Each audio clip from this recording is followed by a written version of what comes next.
Panji, seorang mahasiswa dari universitas swasta di Jakarta, hari itu pulang kemalaman karena keasikan mabar bersama gengnya. Aduh, kemalaman sampai jam 2 pagi gini nih. Dia melewati jalan seperti biasanya, tetapi entah kenapa motornya mendadak menjadi berat dan sulit melaju lagi. Kenapa sih ini? Kok jadi berat gini? Mesinnya masih nyala. Masa bannya bocor? Kayaknya enggak deh. Angin dingin mulai berembus dan mendadak tercium bau anyir yang menyengat. Bulu kuduk Panji pun berdiri. Duh, kok jadi serem gini ya? Panji mencoba mengegas motornya, tetapi tetap tidak mau bergerak, seperti ada yang menahannya dari belakang. Aduh, kenapa sih ini? Tolong aku, Mas. Astaga, suara siapa itu? Dengan perasaan takut, Panji menengok ke spionnya. Tolong aku, Mas. Setan, pergi! Tolong aku, Mas. Ada wanita berbaju merah memegang dan menahan motor Panji dari belakang.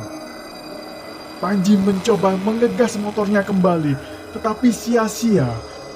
Wanita itu semakin mendekat sambil terus berkata, Tolong aku, Mas.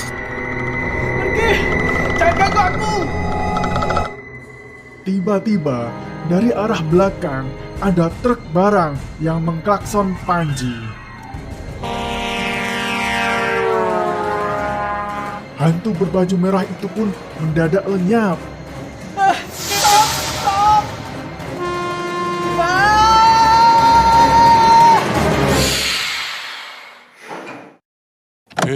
Kenapa mas?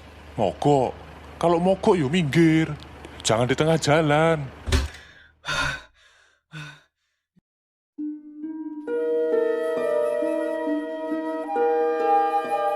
Nah, gitu ceritanya, Jok. Aku dihantui kuntilanak merah sampai mau ditabrak truk dekat terowongan itu. Ada-ada aja kok ini. Jangan bikin ngeri gitu dong. Kan aku tiap hari pulang lewat terowongan merah itu. Jangan-jangan kau lagi ngeprank aku ya? Awas kok ya. Enggak kok, beneran. Aku tuh lihat sendiri wajahnya. Kok aku sedikit agak curiga, kayak kenal di mana gitu. Wes jadi merinding aku kalau lihat mulutnya yang sobek itu loh.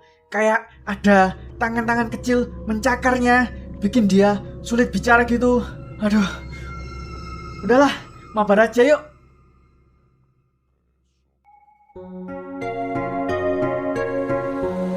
Keesokan harinya, saat di kampus seperti biasa,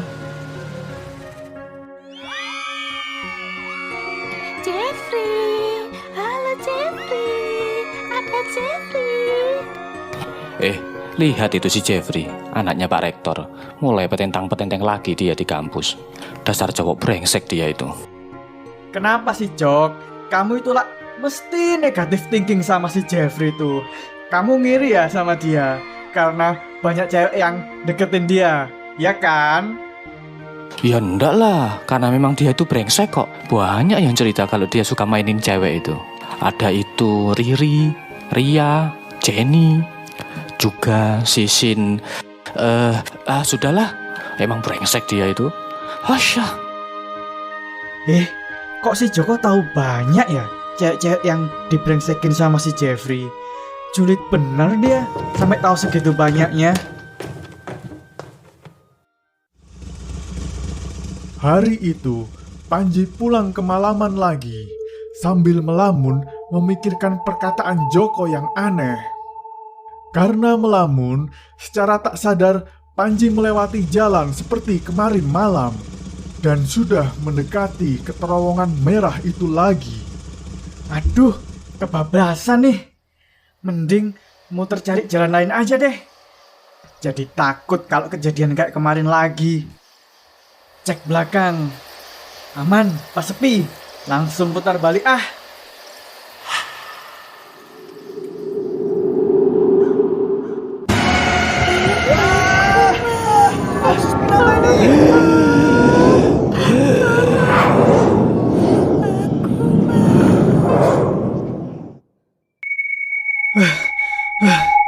Di mana aku? Loh, aku di kampus. Itu ada si Jeffrey. Jeffrey. Loh, kok dia diam aja? Nggak dengar aku. Apa yang terjadi? Kenapa aku melihat semua ini? Panji lalu melihat seorang gadis yang menyatakan cinta kepada Jeffrey. Tetapi cintanya ditolak dan dia berlari berlinang air mata. Apa ini memori dari kuntilanak merah itu? Dalam penglihatan tersebut ada sosok yang memeluk dan menenangkan sang gadis. Di saat gadis itu sedang sedih dan rentan, sosok itu terlihat membawanya ke sebuah hotel. Apa itu? Alat tes kehamilan? 2 garis merah? Panji melihat gadis itu menghampiri pria misterius tersebut lalu bertengkar di dalam mobil. Sepertinya dia sedang meminta pertanggungjawaban, tetapi pria itu menolak. Pria itu mulai marah dan mulai bertindak kasar ke gadis itu. Dia ketakutan, membuka pintu mobil, memaksa untuk diturunkan. Tetapi pria itu justru mendorong dan memukulnya. Dia bisa jatuh. Hei, stop memukulinya. Hei, jangan.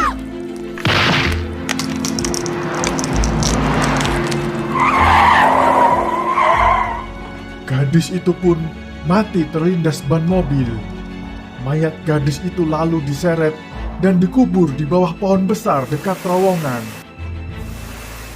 Mayatnya dilempar ke lubang seperti sampah.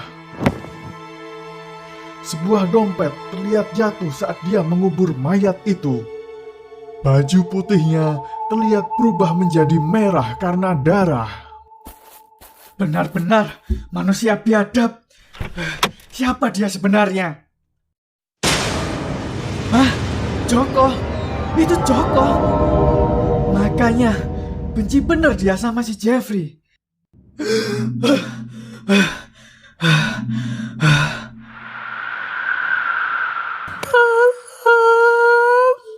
Tolong aku, Mas.